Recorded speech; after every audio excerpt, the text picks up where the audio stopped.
The wind screaming down from Everest carried more than snow that November morning in 1984. It carried the smell of fear, thick, musky, biological. A scent I'd never encountered in 15 years of mountain guiding, but recognized instantly as the smell of something terrified and trying to hide. My name is James Whitmore, and I'm an American who spent 40 years feeding something that shouldn't exist in a place that barely tolerates human presence. Something that feared me from the first moment we met, and took 4 decades to trust me enough to explain why. I was 31 years old that winter, running a small trekking operation out of a base camp in the Khumbu region of Nepal. The work was seasonal, unpredictable, and paid just enough to keep me in the mountains year-round, which was all I wanted.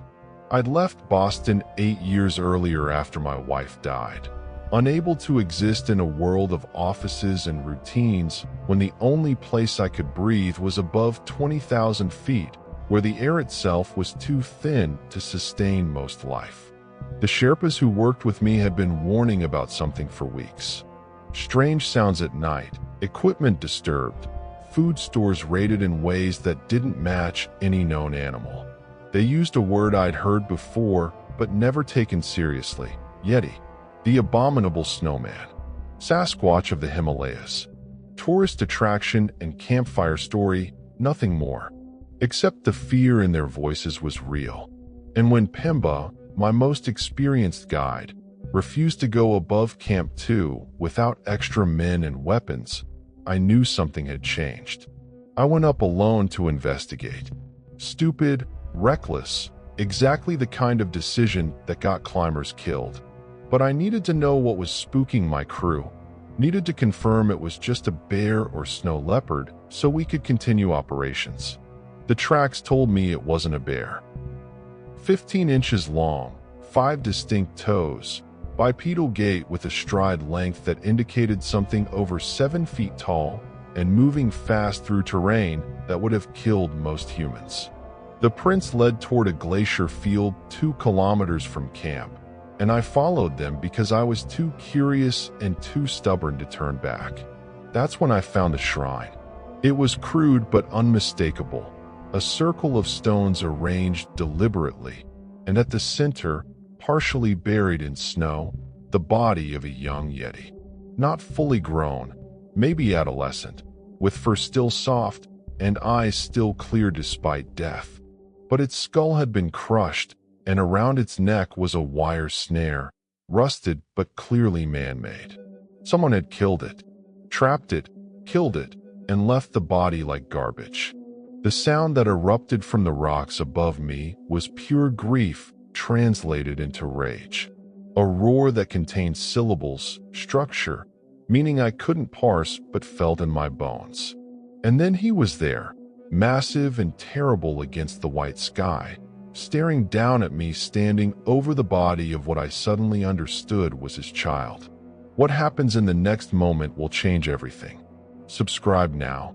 This encounter leads to revelations about the Yeti that will shock you to your core. I should have run. Every instinct screamed at me to run, to get away from something that could tear me apart without effort. But I couldn't move, couldn't look away from the pain in his eyes, the intelligence behind the rage, the grief that was so human it made my chest ache. I did the only thing that felt right. I knelt in the snow beside the body, removed my gloves, and placed my hand gently on the young Yeti's fur. Then I looked up at the father standing on the rocks above and said words that felt inadequate but were all I had. "I'm sorry. I'm so goddamn sorry." He didn't attack, didn't charge down and end me the way he had every right to. Instead, he made a sound that was somehow worse than rage, a keening wail of loss that echoed off the peaks and made my eyes burn with tears I hadn't shed since my wife's funeral. We stayed like that for what felt like hours. Him grieving from above, me kneeling in the snow beside his child's corpse, both of us connected by the universal language of loss and the specific horror of violent death. When the sun began to set and the temperature dropped toward lethal, I stood slowly. I looked up at him one more time and said, "I'll come back tomorrow. I'll bring food. It won't fix anything, but I'll come back." Then I walked away, half expecting him to follow, to attack, to end me for the crime of being the same species that had killed his child. But he let me go. And the next day, I kept my promise. I came back at dawn with everything I could carry: dried yak meat, sampa, energy bars, fruit imported from Kathmandu at ridiculous expense. I arranged it on the rocks near where the young Yeti's body had been, and I retreated to a respectful distance to wait. He appeared within minutes, moving with a silence that defied his size. 8.5 feet tall, I estimated, with shoulders broader than any human's, covered in fur that was white on his chest and graded to deep brown, almost black on his back. But it was his face that held me, flat and broad with a pronounced brow. Yes, but with eyes that tracked, calculated, understood. Eyes that were evaluating me with an intensity that made me feel transparent. He approached the food cautiously, circling it, examining it, clearly weighing risk against need. Then he looked directly at me, held my gaze for 10 long seconds, and made a choice. He picked up the dried meat and ate, never taking his eyes off me, ready to flee or fight if I made any move toward him. I stayed perfectly still, barely breathed. Let him eat in peace and establish that this was safe, that I meant what my offering implied. When he'd finished, he did something I didn't expect. He picked up a stone, not large, maybe the size of my fist, and placed it carefully where the food had been. An exchange, a reciprocation, the beginning of a pattern. Then he vanished into the rocks with the same impossible silence he'd arrived with, leaving me alone with the knowledge that I'd just made first contact with something that science said didn't exist and legend said was a monster. I returned the next day, and the next, and the next. Every dawn for 3 weeks, I made the 2-hour trek from base camp to our meeting place, bringing food and patience and the consistency that's the foundation of trust. The pattern evolved slowly. By the second week, he was there waiting when I arrived. By the third, he would eat while I sat nearby, close enough to hear his breathing, to see the details of his movements, to understand that every gesture was deliberate and controlled. He never spoke, couldn't produce the sounds human language required, but communication happened anyway. Through expression, through body language, through the careful choreography of distance and approach. I learned that sudden movements alarmed him, that looking directly into his eyes for too long was perceived as threat, that sitting with my hands visible and open signaled safety. And I learned that he was grieving. The way he sometimes stopped mid-meal and stared toward the rocks where his child had died. The sounds he made when he thought I wasn't listening. Low, mournful vocalizations that needed no translation. The way he would sometimes just sit, massive shoulders slumped, radiating a sorrow so profound it made my own grief seem manageable by comparison. By the 4th week, I started bringing other things besides food. A blanket, iodine for what looked like an infected wound on his arm. A small mirror, which fascinated him. He spent 20 minutes examining his own reflection with an expression I would have called wonder if I'd seen it on a human face. My crew at base camp started asking questions. Where was I going every morning? Why was I burning through supplies so fast? I told them I was scouting new routes, establishing supply caches, doing solo training. They didn't believe me, but in the mountains, people's secrets are respected. If I wanted to be alone with whatever demons or obsessions drove me, that was my business. But Pemba knew. One morning he intercepted me before dawn, blocked my path, and said quietly in English, "You found him. The Chayamanch. The Shadow Man." I could have denied it. Should have. Instead, I just nodded. "You should stop," Pemba said, and there was real fear in his voice. My grandfather's grandfather saw one, tried to help it. The village blamed him when livestock started disappearing. He paused, struggling with something. They made him lead them to it, made him betray the trust. What they did to that creature, my grandfather said his grandfather never slept well again, never forgave himself. I won't betray him, I said. Everyone says that, Pemba replied. But humans are weak when we're afraid, and he has every reason to make us afraid. But I kept going, kept feeding him, kept building something that I told myself was scientific observation, but knew in my bones was more personal, more essential than that. By spring, he would let me sit within 10 feet while he ate.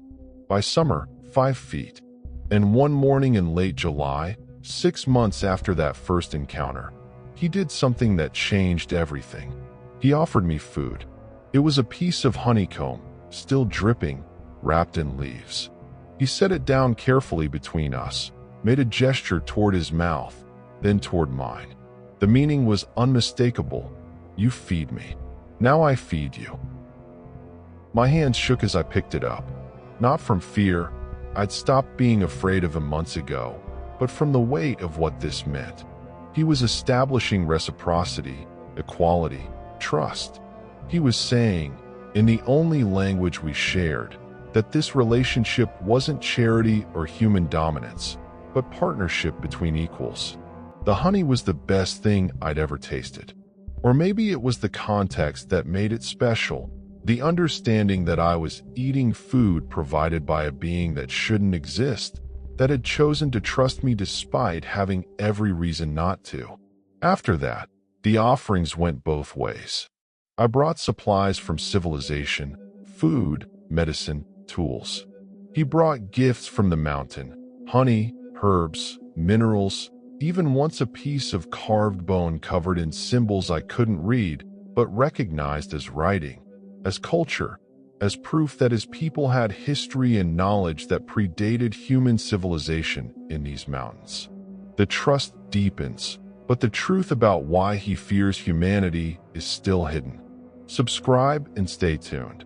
What's revealed in the coming chapters will change everything you think you know about the Yeti. We developed a routine that lasted years. I would trek up to our meeting place 3 times a week, bringing supplies and spending hours in silent companionship. Sometimes I'd talk, tell him about my life, my wife, the world below that felt increasingly alien to me. He couldn't understand the words, but he listened with an attention that suggested he understood the tone, the emotion, the need to be heard that transcends species. And slowly, carefully, he began to communicate more complex ideas. Through drawing in dirt and snow, through elaborate pantomime, through the patient repetition that bridges language barriers.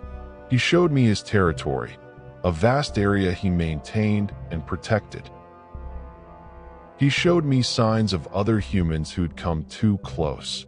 Expedition trash, survey markers, the detritus of our species' endless need to map and claim and own. And he showed me his fear, not through words, but through gesture and expression and the way his body tensed whenever I mentioned other people, whenever sounds from the valley below reached our altitude, whenever any sign of human presence appeared. He wasn't afraid of me. He was afraid of what I represented, of humans in general, of our capacity for violence, of our history with his kind. But I didn't understand the depth of that fear. Not yet. Not for decades. The years passed. I aged. 40 became 50 became 60, while he seemed unchanged, ageless, permanent in the way mountains are permanent. My trekking business evolved, scaled down, eventually became just me and a few trusted Sherpas running small, exclusive expeditions for clients who wanted authentic experience over tourist spectacle. And through it all, I fed him. 3 times a week, sometimes more, never less. In blizzards and sunshine, in sickness and health, in seasons of plenty and seasons of scarcity. It became the defining pattern of my life. more important than business or relationships or the comfortable retirement my brother kept suggesting I consider. People thought I was crazy. The eccentric American who'd gone native, who preferred the mountains to civilization, who disappeared for days at a time and came back exhausted but somehow content. Let them think what they wanted. I had a secret that was mine alone, a relationship that transcended everything human society said was possible. By the year 2000, we'd spent 16 years in this pattern. 16 years of offerings and silent companionship and slow, careful trust building. I knew his rhythms, his preferences, his moods. I could read his body language as clearly as I'd read my wife's. Could tell when he was comfortable or alarmed or grieving or content. But I still didn't know his story. Didn't know why he was alone, where his mate had gone, what had happened to his people. And I didn't know why his fear of humans ran so deep. Why even after 16 years of daily proof that I was trustworthy, he still tensed at the mention of others, still maintained escape routes during every meeting, still planned for the possibility that I might betray him. That understanding came much later. Came after 20 more years of offerings and companionship. Came after he finally trusted me enough to show me the truth. And that truth was so horrific, so shameful, so brutally honest about what humans were capable of, that I understood immediately why he'd hidden it for so long. By 2010, our relationship had evolved beyond simple feeding and trust. We developed a sophisticated system of communication, not language exactly, but something more nuanced than gesture alone. Through drawings, through demonstrated examples, through the patient repetition of concepts over years, we could share complex ideas. I'd learned that his species had names for themselves, a sound that was part vocalization, part chest resonance that I couldn't reproduce, but understood meant the ancient ones, or perhaps the first people. He'd learned to recognize his name as I'd assigned it. Tenzin, Sherpa for upholder of teaching, which felt appropriate for something so old and so wise. He'd taught me to read signs in the mountains I'd never noticed, the patterns of snow that indicated hidden crevasses, the behaviors of birds that predicted weather better than any meteorology, the subtle shifts in air pressure that meant avalanche danger or clear passage. Knowledge accumulated over lifetimes, over generations, over millennia of existence in terrain humans could only visit, never truly inhabit. And I taught him about the human world as best I could. Showed him photographs, books, newspapers. Tried to explain cities, technology, civilization. He absorbed it all with the careful attention of someone cataloging threats, noting patterns, understanding enemies. Because that's what we were to him. I was beginning to understand. Despite my years of kindness, despite the trust we'd built, despite the obvious bond between us, humans as a species were enemies. And I was the anomaly, the exception, the single data point that didn't fit the pattern. But what was that pattern? What had his people experienced that created such deep, enduring fear? I'd seen hints over the years. The way he reacted when I showed him pictures of zoos, immediate, visceral distress. The way he responded to images of hunting trophies, of animal specimens in museums, rage that took hours to subside. The way any mention of scientists or expeditions or research made him retreat into himself, made him check his escape routes, made him regard me with suspicion that took days to rebuild and to trust. Something terrible had happened. Something beyond the death of his child, beyond isolated incidents of hunting or violence. Something systematic, something sustained, something that had taught his entire species that humans were to be feared above all other threats. And in 2010, he finally began to show me what that something was. It started with a drawing. We were sitting in our usual spot, a sheltered hollow with good visibility and multiple exits, his preferred meeting place, when he picked up a stick and began to mark the ground. Not the usual simple diagrams we used for communication, but elaborate, detailed images that showed skill and practice. He drew people, his people, dozens of them, rendered with careful attention to size and posture. A community spread across what looked like multiple valleys, living in the mountains the way humans lived in villages. Then he drew others arriving. Human figures, smaller, less detailed, but clearly human. And he showed what happened next, the humans capturing his people, binding them, taking them away. He drew this scene multiple times, variations on a theme. Sometimes the humans had nets, sometimes they had cages, sometimes they simply used overwhelming numbers. But the pattern was always the same: capture, binding, removal. I felt cold despite the summer sun. Captured? People captured your kind. He nodded, a gesture he'd learned from me, adopted because it conveyed meaning more clearly than his own body language.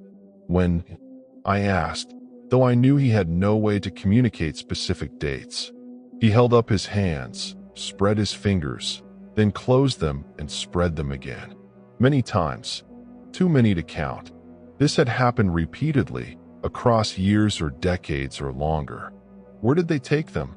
My voice was barely a whisper. He pointed down, toward the valleys, toward human civilization, toward the world I came from. And his expression, the depth of sorrow and rage and helpless grief in his eyes, told me that wherever his people had been taken, they hadn't come back.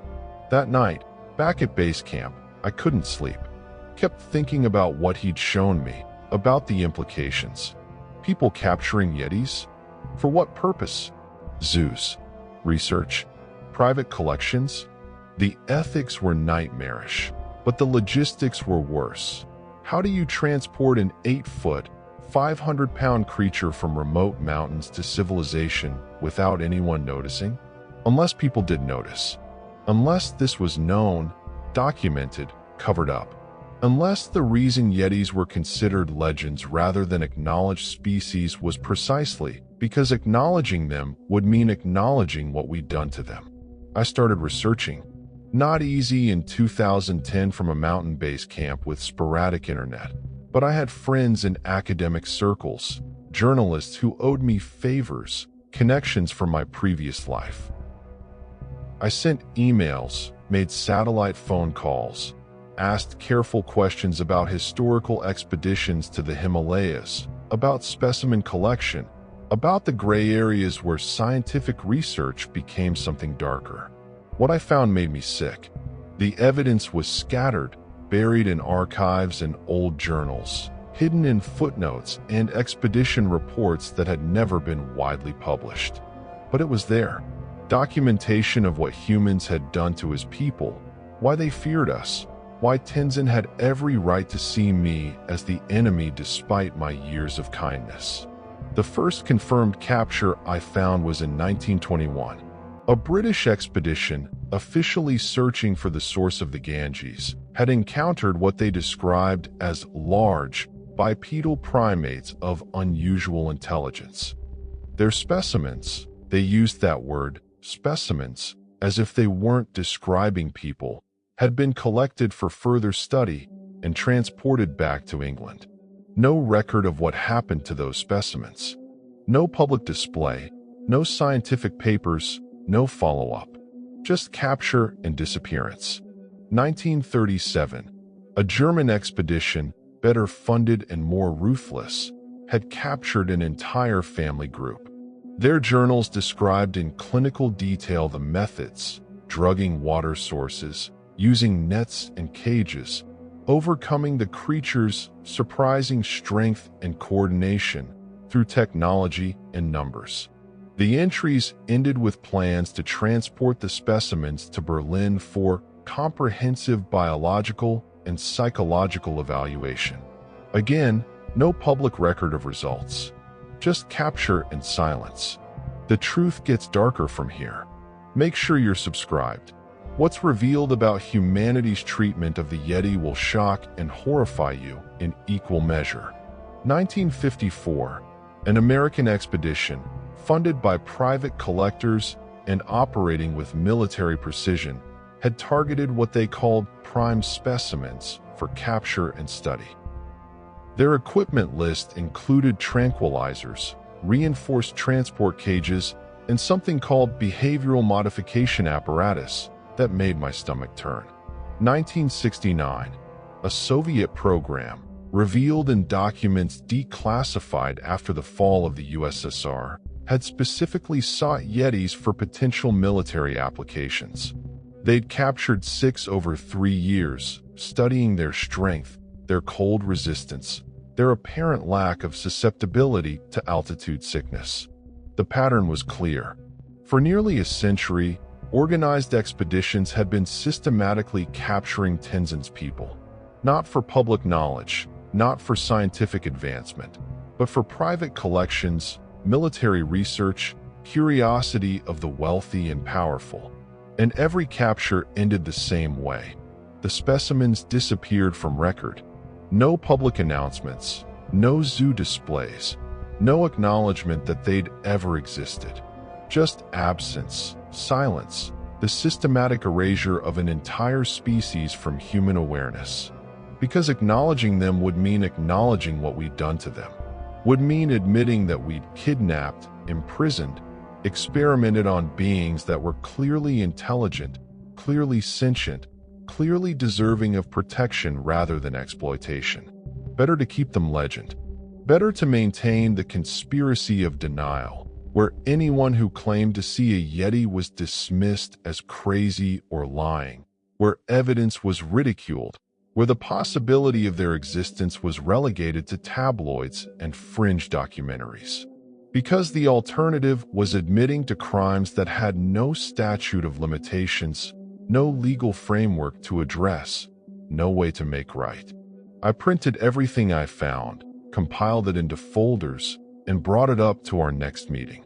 Tenzin examined the documents for hours, studying the photographs and diagrams with careful attention. He couldn't read English, but he understood images. When he finished, he looked at me with an expression I'd never seen before. Not anger, not fear, but something like resignation. Like confirmation of what he'd always known, what his people had always known, that humans were the monsters, we were the abominable ones, and our treatment of anything we considered other was consistently, systematically cruel. I wanted to apologize. Wanted to explain that not all humans were like this, that these were aberrations, exceptions, the worst of us rather than representative samples. But I couldn't, because looking at the evidence, at the systematic nature of the captures, at how many different nations and organizations and individuals had participated over decades, this was an aberration. This was pattern. This was what humans did when we encountered intelligence that wasn't human enough to deserve rights, that was rare enough that capturing it had no consequences, that existed in places remote enough that no one would notice or care. We'd done this to his people, and we'd done it knowing it was wrong, hiding it precisely because we knew it was wrong, maintaining secrecy because exposure would mean accountability. No wonder he feared us. No wonder his species had retreated, hidden, chosen extinction over contact. Because contact with humans didn't mean exchange or respect or coexistence. It meant capture. It meant disappearance.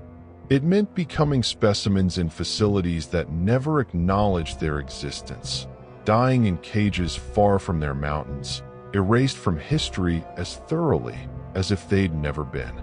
After that day, our relationship changed, not in trust. He still trusted me as much as he ever had, perhaps more now that I knew the truth and kept coming anyway. But in understanding, now I knew what I was asking him to do every time I showed up at our meeting place. I was asking him to overcome every instinct, every learned fear, every piece of evidence his species had accumulated about human nature. I was asking him to believe I was different when every pattern said I wasn't. The weight of that hit me like a physical blow. For 26 years, I'd been feeding him, building relationship, thinking I was the good guy, the exception, the human who treated him with respect. But I'd been doing it in blissful ignorance of what my species had done to his. I'd been asking him to trust me without understanding what that trust cost, what it risked, what history suggested it would lead to. And he'd given it anyway. Had chosen, daily, for 26 years, to believe that I was the anomaly rather than the pattern. The offerings took on new meaning after that. When I brought food, I understood it wasn't just sustenance. It was proof. Proof that my intentions were genuine, that I wasn't fattening him up for capture, that I valued his continued freedom more than the glory of proving Yetis existed. When he accepted the food, he was making a daily choice to trust despite every reason not to. Was choosing relationship over survival instinct. Was betting his freedom on the possibility that one human out of billions might actually be trustworthy. The depth of courage that required humbled me completely. I stopped bringing certain things after that. No more cameras, even though I'd never used them. No more notes about his physical characteristics or behavior patterns. Nothing that could be evidence. Nothing that could be used to find him if someone ever searched my belongings. I destroyed everything I'd compiled about historical captures, erased the emails, threw away the printed documents, wiped the hard drives. If anyone ever connected me to him, they would find nothing that could help them locate or capture him. Because I'd finally understood what Pemba had tried to tell me decades ago. Everyone says they won't betray the trust, but humans are weak when we're afraid. And the potential glory of proving Yeti existence, the scientific recognition, the fame and wealth that would come from even a photograph. These were temptations that had corrupted better people than me. So I eliminated the temptation, made myself useless as a source of information, became the kind of guardian his people needed but had rarely found. The years continued. My 70th birthday came and went, celebrated alone in the mountains with Tenzin sitting nearby.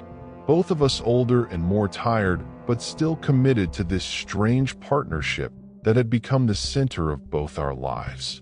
He was aging now too. I could see it in the way he moved, slower and stiffer than before. In the gray spreading through his fur, the way he needed more time to recover from our treks to meeting places, the gradual decline that comes for all living things. We were both old, both alone except for each other, both carrying secrets too heavy to share with our respective species. And still, 3 times a week, I made the trek, brought food, brought companionship, brought proof that at least one human could be trusted. And he came, showing equal trust, maintaining his side of a relationship that had long since transcended the need for offerings and become something closer to love. Not romantic love, nothing so human-centered, but the love that comes from being witnessed, from being known, from having one being in the universe who sees you completely and chooses to stay anyway. By 2020, we'd spent 36 years in this pattern.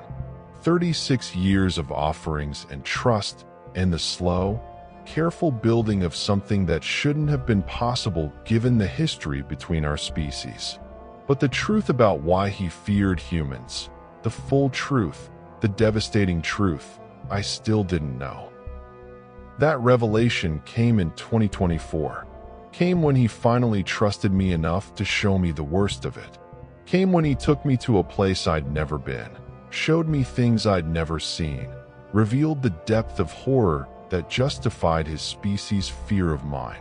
And what I learned there changed everything I thought I understood about courage, about trust, about what it means to believe in someone despite every reason not to.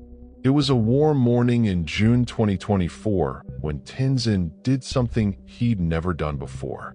Instead of waiting at our usual meeting place, He met me on the trail an hour below, agitated and urgent in a way I'd rarely seen. He gestured for me to follow, led me off the established route, and into terrain I'd never explored despite 40 years in these mountains. We climbed for 6 hours through increasingly difficult terrain, Tenzin moving with purpose despite his age, checking constantly that I was keeping up. At 73, every step was harder than it used to be, my lungs burning in the thin air, my legs trembling with exhaustion. But I followed because his body language said this was important, urgent, something that couldn't wait. We reached a cliff face that seemed impassable until he showed me a hidden passage, barely wide enough for his bulk, nearly invisible from more than 10 feet away. Inside, the passage wound through the mountain for what felt like miles, sometimes opening into caverns large enough to echo, sometimes narrowing until I had to crawl. Then we emerged into a valley I'd never suspected existed. Sheltered, hidden, accessible only through the passage we'd used or from above via routes no human could safely climb. And scattered across this valley were structures. Not caves, not natural formations, but buildings.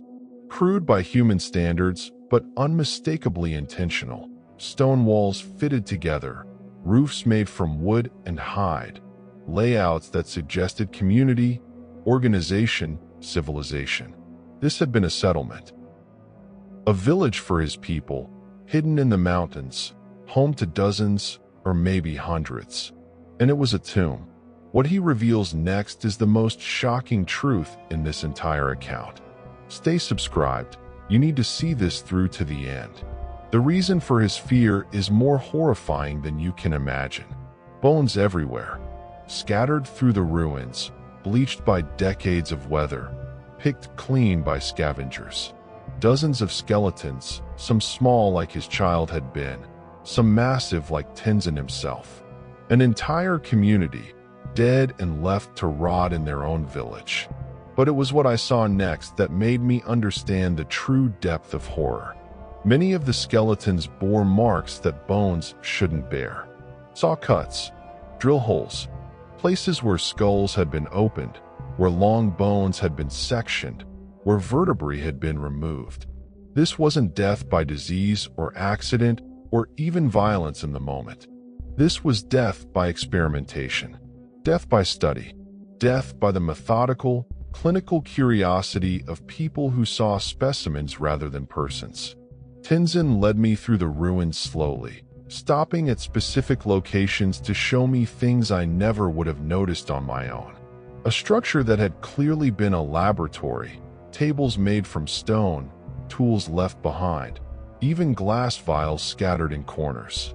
Another building that had been a prison, with restraints still bolted to walls, spaces too small for his people's size, designed to restrict and contain rather than house. And in the center of the village, the largest structure, what I realized was a mass grave. Dozens more bodies, these ones showing no signs of experimentation, just blunt trauma, killed quickly, efficiently, and piled together without ceremony or respect. The story wrote itself in the evidence. An expedition had found this village, had captured the inhabitants for study, for research, for whatever purposes humans convinced themselves justified treating intelligent beings as laboratory animals.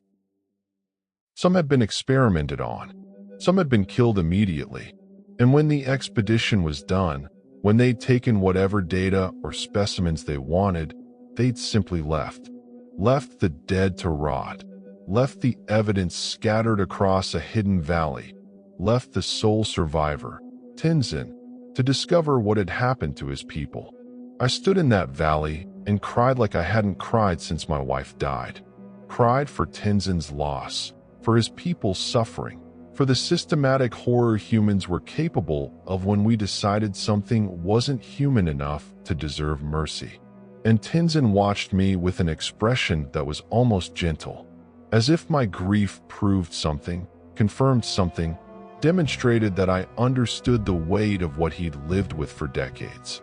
When I could breathe again, when the tears had stopped and the shaking had subsided, I asked the question that had been building. When did this happen?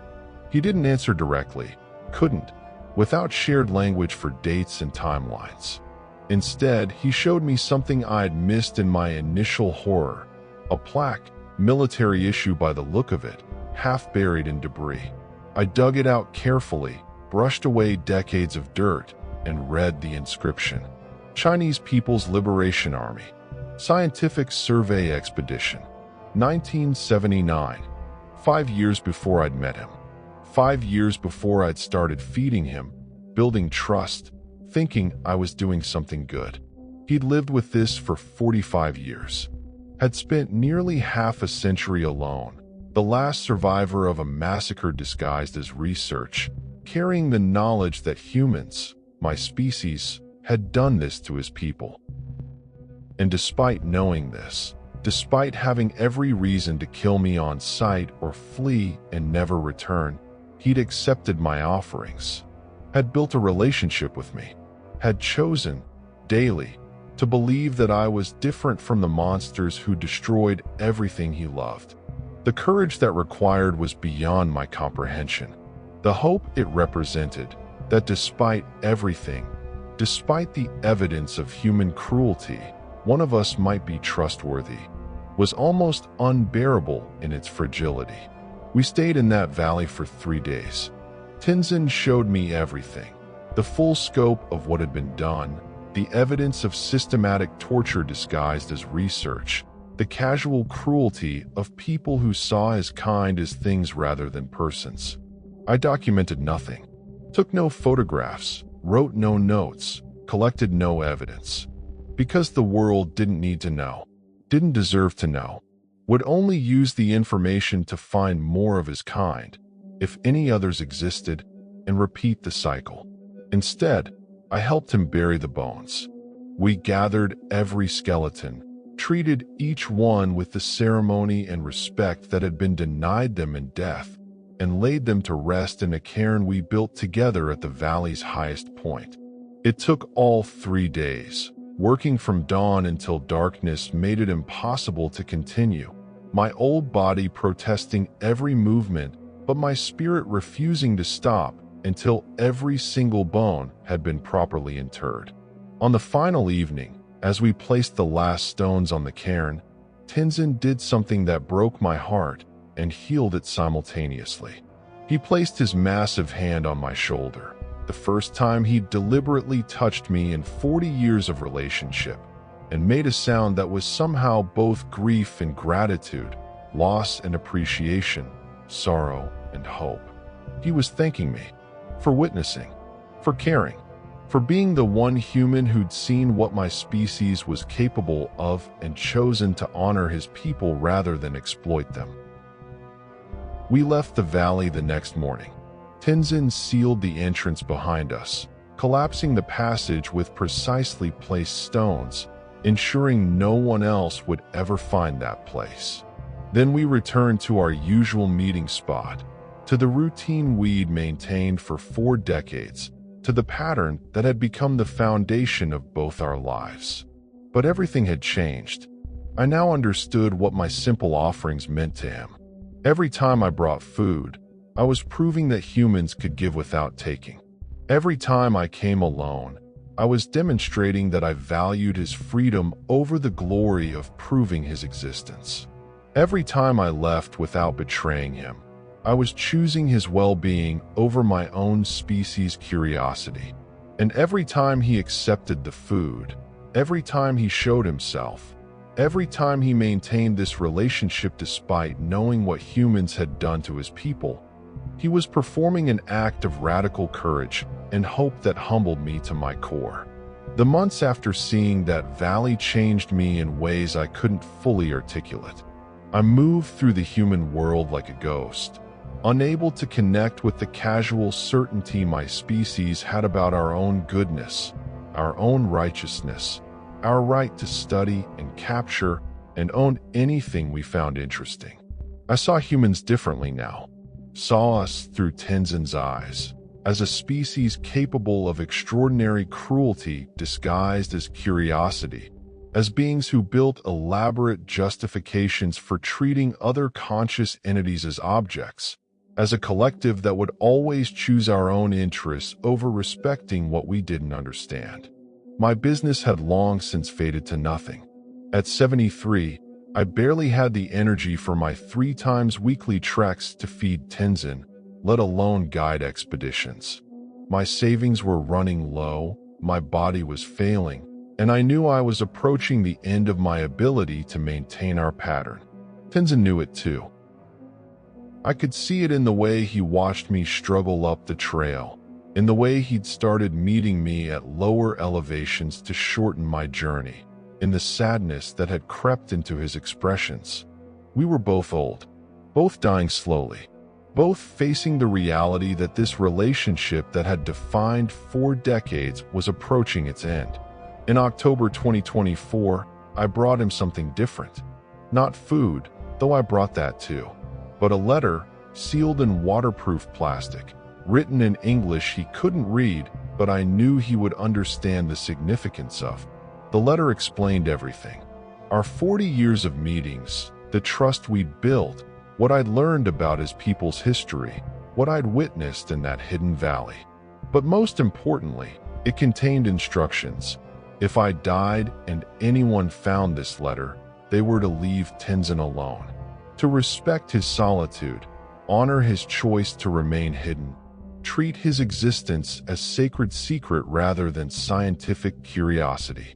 I also wrote that the letter should be destroyed after my death, that Tenzin's location, his patterns, his very existence should die with me, that he deserved to live his final years without fear that I might betray him even accidentally, that some piece of evidence I'd left behind might lead others to him.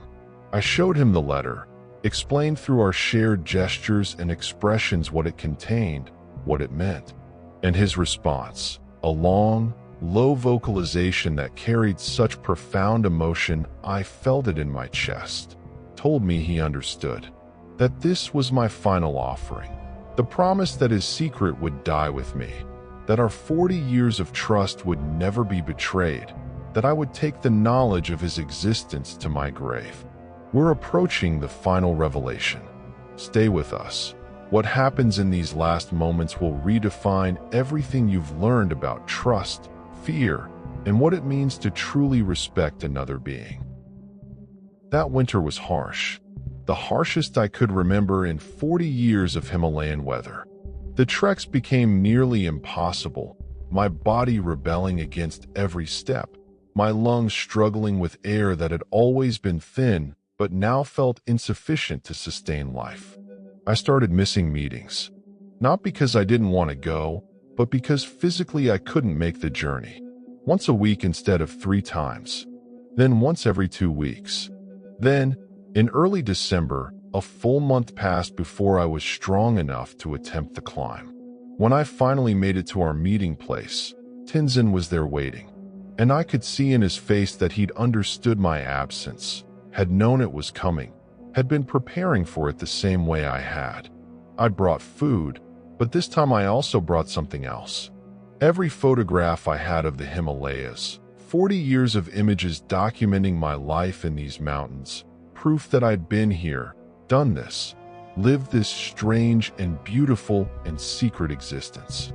I spread them out on the rocks between us, and together we looked through them, my attempt to share my perspective with him, to show him what these decades had meant from my side. There were no pictures of him.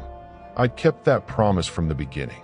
But there were pictures of our meeting places, of the mountains he called home, of the seasons changing across landscapes we'd both witnessed from different perspectives. He examined each one carefully, touching them with surprising gentleness given the size of his hands. And when we reached the last photograph, a shot of the sunrise from our current location, taken years ago when my hands had been steadier, he did something that made my vision blur with tears. He placed his hand over the photograph, then over his chest, then extended it toward me with palm up. The gesture we developed decades ago for gratitude, for acknowledgement, for saying what we couldn't say in words. Asterisk, this mattered. You mattered. What we built together mattered. Asterisk.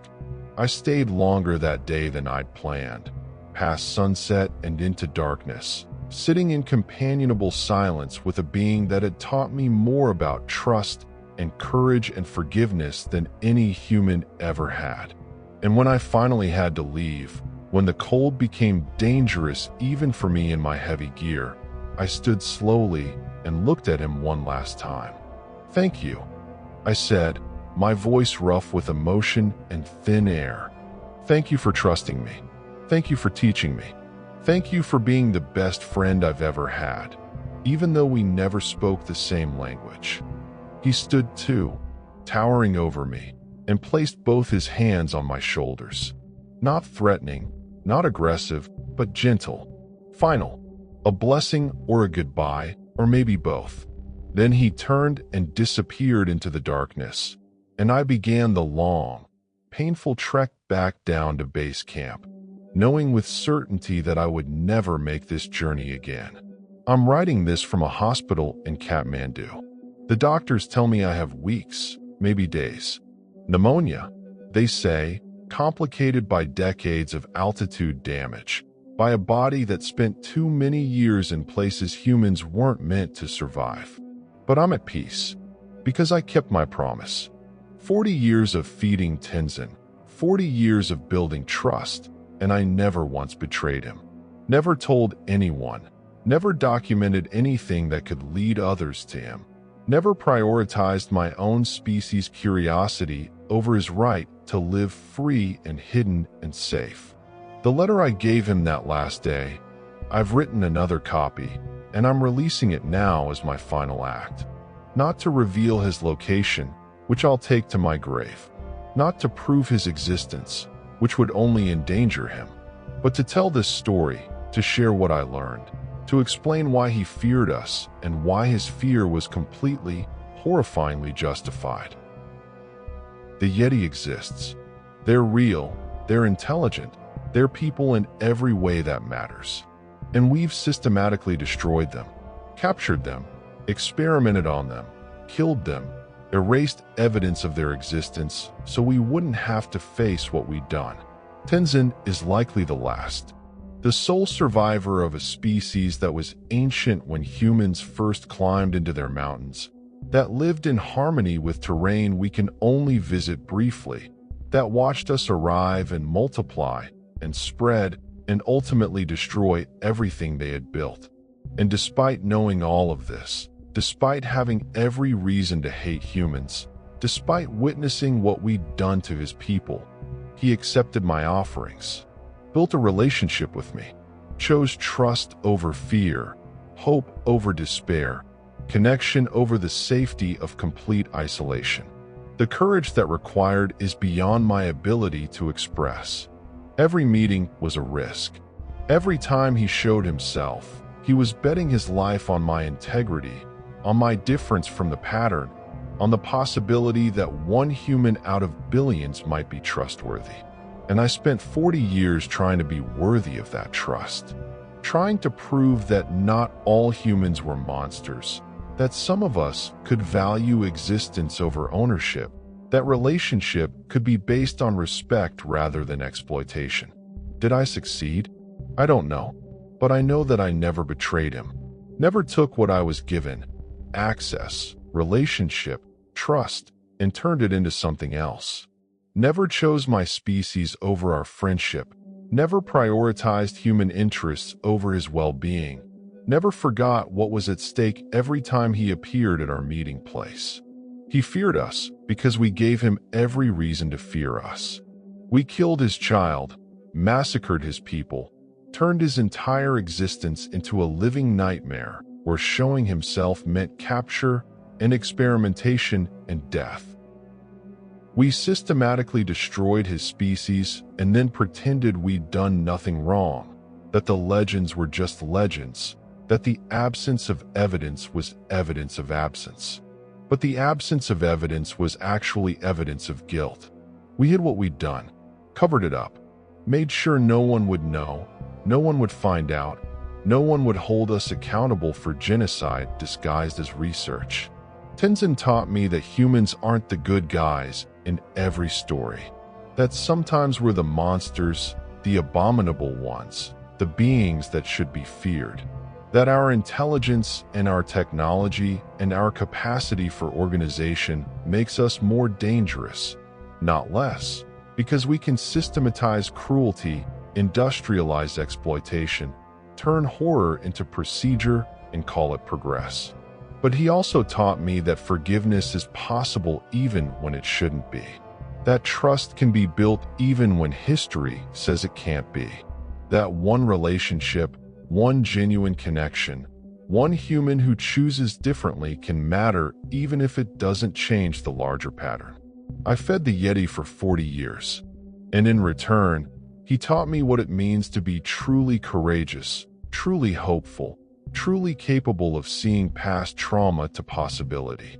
He taught me that love, and yes, it was love, whatever form that takes between species, doesn't require shared language or shared biology. It only requires seeing each other clearly and choosing to stay anyway. He feared us because we're terrifying, because we destroy what we don't understand, because we capture what we can't control, because we prioritize our curiosity over other beings' freedom, because we're capable of systematic evil while convincing ourselves we're doing good. And despite all of that, despite 45 years of living alone with the knowledge of what humans had done to his people, he chose to trust me, chose to believe that one human might be different, chose hope over hatred, connection over safety, relationship over the isolation that would have been so much easier and safer. That choice, his choice to trust me despite everything, is the most profound gift I've ever received. And honoring that trust, keeping his secret, ensuring his safety even now as I'm dying, that's the only way I know to say thank you. The Yeti exists. He's real. He's alone. He's afraid of us because we've given him every reason to be afraid. And somewhere in the Himalayas, he's living out his final years in the mountains that have always been his home, protected by distance and secrecy and one old man's 40-year promise never to betray him. I kept that promise. I'm keeping it now. This account reveals nothing that could help anyone find him, nothing that could endanger him, nothing that prioritizes human curiosity over his well-being. But it tells the truth about why he fears us, about what we've done, about the systematic cruelty we're capable of when we decide something isn't human enough to deserve rights or respect or the basic dignity of being left alone. We are the monsters in this story. We always have been. And the fact that one Yeti chose to trust one human despite knowing this, that's not evidence of our goodness.